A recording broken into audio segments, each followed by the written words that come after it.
Okay, so today we're going to talk about what VHS is and analyze the gameplay that was revealed.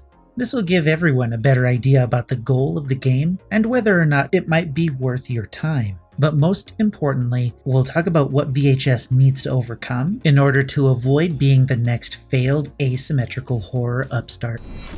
Space Coconut. VHS is a 4 vs 1 asymmetrical horror game created by Hellbent Games.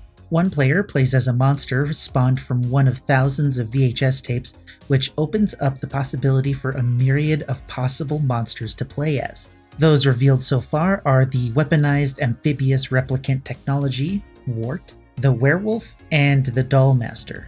So imagine these as VHS movies. You have the sci-fi creature, the classic werewolf, and the mystical Dollmaster. 3 genres of monsters, so we can expect more monsters from any classic monster movie you might have seen, as well as new spins on those classics. This also falls in line with the lore of the game that these monsters are spawning from the local video store, which I think is a fun idea. The teens either make certain perks more effective, or these cards are just hinting at the types of perks these characters will bring. We'll see when we get more information. Gloria, as an example, has Leader listed under Potential. Motivating and charismatic, you inspire any team to greatness. Your passion is uplifting as you work to make the world a better place. Leader perks focus on locating and assisting your squad and escaping dangerous situations. So if each teen brings with them a set of perks, the devs may run into problems with too many perks like we see with Dead by Daylight. However, they work differently in VHS. The FAQ says, as you play characters, you'll level them up through their journey, skill tree. Along the way, you'll unlock perks. Each character has 3 perks, each with 3 tiers. The perks get more powerful, but also cost more as you climb up. At max level, you'll get 5 perk slots and 30 perk points to spend, so you'll need to make decisions on perk strength and selection to shape your build. 5 perk slots and 3 perks per character means that, like Dead by Daylight, different characters will be able to use perks from other characters. While I'm not a fan of the number of perks and perk tiers, the perk point system might keep broken builds and overpowered perks in check and make it easier for the dev team to properly balance problematic perks. It hasn't been mentioned whether the monsters get perks or not, but let's assume that they do. The monsters get 3 powers each also. Wart gets acid armor, which protects against weapon attacks, a leap that can slow teens and make for a quick traversal, and an echolocation ability. These abilities are all on a cooldown, with the stronger abilities having longer cooldowns. The werewolf's powers are teased as a relentless hunt, berserk speed, and a devastating howl. The Dollmasters are mentioned as set traps, possess dolls, and disappear into the darkness. We'll get more details on these later, but we can assume what their functions are, and they sound pretty fun. So here's the important part. What's the point of the game? VHS has a clear win condition. The monster needs to incapacitate all of the teens, and the teens need to banish the monster.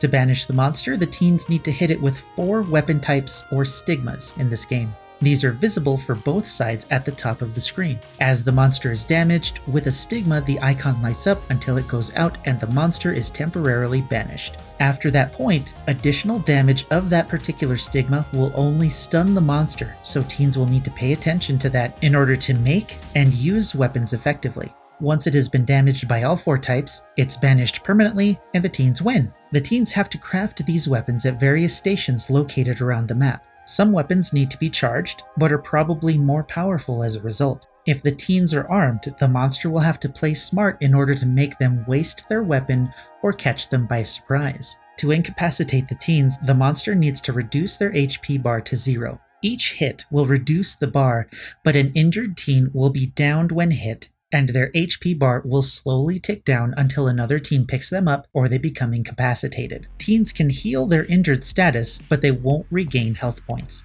Once a teen is critical, they will be incapacitated when downed.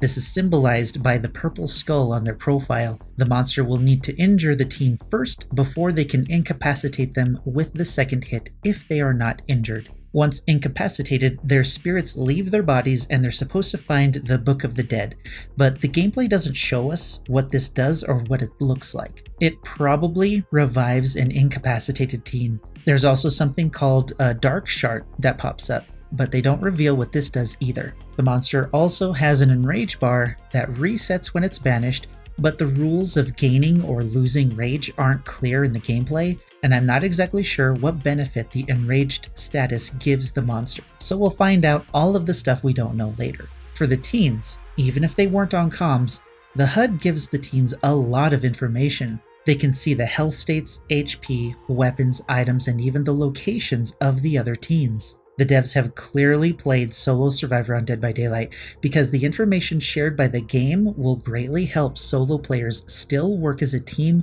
without comms. But map knowledge will still be important for this to be utilized effectively. My initial thoughts on this game was that bully squads are going to cause many issues for the monster player, but the clear win condition, perk points, 4 lives, and defensive abilities make it sound like these devs are aware of the potential for bully squads and gave the monster the tools to still do well against teams like that. And if something is OP or broken, we'll just see how long it takes them to address it.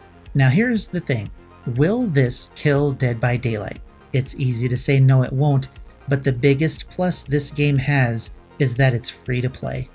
This will make it easily accessible to the entire Dead by Daylight player base, as well as anyone interested in Dead by Daylight, but not its colossal price barrier. Now, the Hellbent team will have to be very careful with this because free-to-play games aren't exactly known for their consumer-friendly implementation. Of course, they'll have a cosmetics shop and have promised not to sell advantages for the game, but they might be doing that indirectly already. They say that all the characters are earnable with in-game currency or premium currency. The rate that the in-game currency is earned is what concerns me. This is because while they don't sell advantages, locking the best perks and characters behind a paywall will push sales of currency to buy those characters to access the best perks for specific builds sooner. If the length of time to earn a free character is too long, players will be driven to buy the character outright, which is literally buying an advantage in the game.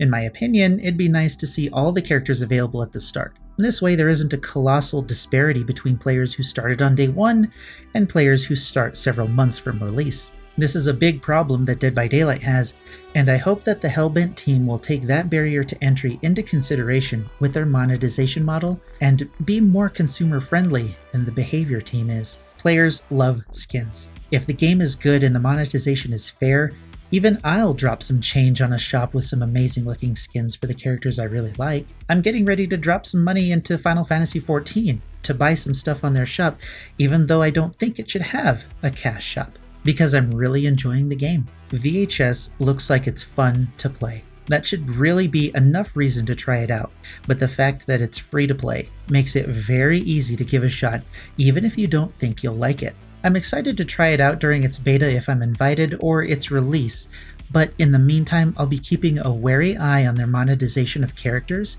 and the earnable in-game currency. That might be a deal breaker for me, but of course we'll see what happens. I'll keep you posted with new information as I learn it, so do the YouTube things. Let me know what you think in the comments below and whether or not you think you're going to give the game a try. I'm sure I'm not the only one excited to try something new. In the meantime, I'm Space Coconut, and you're welcome.